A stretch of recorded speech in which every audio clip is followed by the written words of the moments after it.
Feminists are probably some of the most arrogant people you'll ever meet. As weird as this sounds, they're not tolerable. They don't like to tolerate anybody that disagrees with them. They're arrogant. They think they know it all. They're annoying to be around. They're constant. I put an event together. Such a weird thing happened at the Vault. We're at the Vault conference. And first night, I'm giving assignment for people to go answer these questions. So the next day they come out.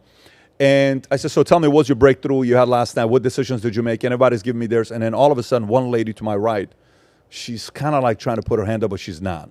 And then she finally puts out, I said, you want to go? I said, go ahead, tell us, what was it for you? So she stands up. She says, you know what, Patrick? I've been running a salon, one of the best. I'm great at what I do. All my people make a lot of money. We do very, very well. And I've done very well for myself. And her sister's sitting right next to her. But she says, I make money, I have money, and I'm sitting here telling you, I want to get married. Oh. I want a man. Yeah. I want a family. And she gets emotional. She says, I no longer want to compete against a man. I want a family. And the entire crowd, quiet. It's like, she just said what? Like, who needs to hear that? Millions of people need to hear that today, right? And you see these 65-year-old women videos going viral where they say, I walked with the feminist. I bought into the argument of being a feminist. Man was an enemy in my life. This lady says, this was the most touching lady. She was not a good talker. She wasn't like, she just regular talking. She says, I'm 65 years old. I've never been married. I have no kids. I will never be able to have kids. I will never be able to experience what it is to be married to a man when I was in my 20s. The concept of feminism stole that away from me. Yeah. Just because I looked at man as the enemy, and he's not. And a lot of people are going to go through this, and it's going to suck, because this thing goes like this. I'm 44 years old, right? I look at my hands like this. Like this, I look 22, right? I look young like this. But like this, I'm 44 years old, okay? This hand didn't look like this when I was 22 years old. I'm 44. I got 4 kids at the house. You know, my dad's 80.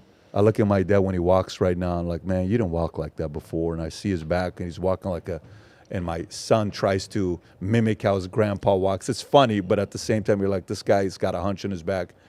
This thing goes by very, very quickly. If there's one thing we cannot do is screw up the family nucleus of what it's like. Because, okay, let's just say you come home, you're a billionaire, and you don't have kids that lives past your life. You don't have somebody to share it with. Let's say every night you sleep with somebody new. Okay, cool. Let's role play that. Every night. First night, Mary. Second night, Jennifer. Third night, Jackie. Fourth night, Cindy. How many nights can you go like that? Okay, cool. It's bragging rights. Maybe for a year, 2 years. Cool. I've been with this many. Who the hell are you having conversations with?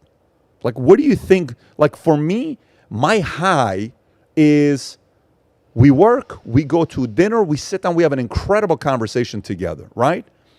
That is an incredible feeling with friends, sane people preferably, because it's getting deeper and deeper. A spouse, your kids, your family, that's emotional. Mm-hmm. That's why we live. Makes me emotional. Oh, believe me, it gets me emotional as well. You have no idea how much like yesterday, I'm sitting there watching Rocky IV with my kids. And I said, kids, let me tell you something. I said, what do you think about this movie? My Tico Dylan afterwards. My son's like, punch him, hit him. He's getting animated. And he says, Dad, this is one of the best movies of all time. I said, it's the best movie. He says, no, Pearl Harbor is the best movie. But this is the second best movie of all time. So we're sitting afterwards. I said, so tell me what you took away from this movie. And they're telling what they're saying. I said, you guys have to realize this. I said, when I watched this movie, I was 7 years old. The first time I watched it, I was in Iran. And my mom's side, they were communists. My dad's side, they were imperialist. It was as if this movie was about my mom and dad, where they would fight all the time. And his message was trying to figure out a way to see what things we have in common. But I said, everybody's a Rocky. We all got big dreams. Don't ever let anybody steal that dream away from you. But I enjoy relationships. I enjoy all of that. And unfortunately, this feminist movement is hurting us having relationships and knowing that I got strengths you don't have. You have strengths I don't have. But what if we work together? We can do something big together. Again, I don't think it's sustainable, but I do think it's going to steal away a lot of people's dreams, unfortunately. I think that was, said really well. I think that I'm blessed to know that feminism is a scam. Like at this age, I'm blessed because I totally agree with you. I think you do reach, as a woman, you do reach an age and, you know, you're just sort of like, is that entirely satisfying? Like, is that what's going to bring me absolute happiness?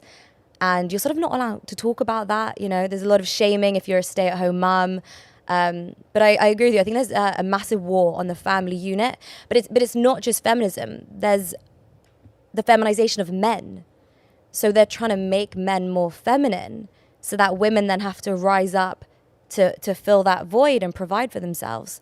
So how do we solve the feminization of men? So for some people, it's too late. You can't do nothing about it. Like you see right now, Dwayne Wade's ex-wife is suing him for forcing his son to go through the, trans, surgery before he's 18 years old. And they're going back and forth. And some are saying, Dwayne's doing it because he's choosing career because he's about to get a big deal with Disney versus this. I think that kid is done. I think that kid's going to buy into what Dwayne, Gabrielle Union are selling to him. He's unfortunately going to be in, and he's going to lose 10, 20 years of his life. Most likely, if that's the odds, that one's gone. I think the kids that are going to be raised in parents who's, mom, dad, they're going to be, it's going to take them a minute for them to find themselves. I knew a guy that ended up becoming a pastor whose mom was a lesbian and was also with her wife. So it was very confusing for this guy. It took him till 35 years old to kind of figure himself out. Still loves mom and his both moms, whatever the relationship was. But at the same time, he figured out a way to figure himself out.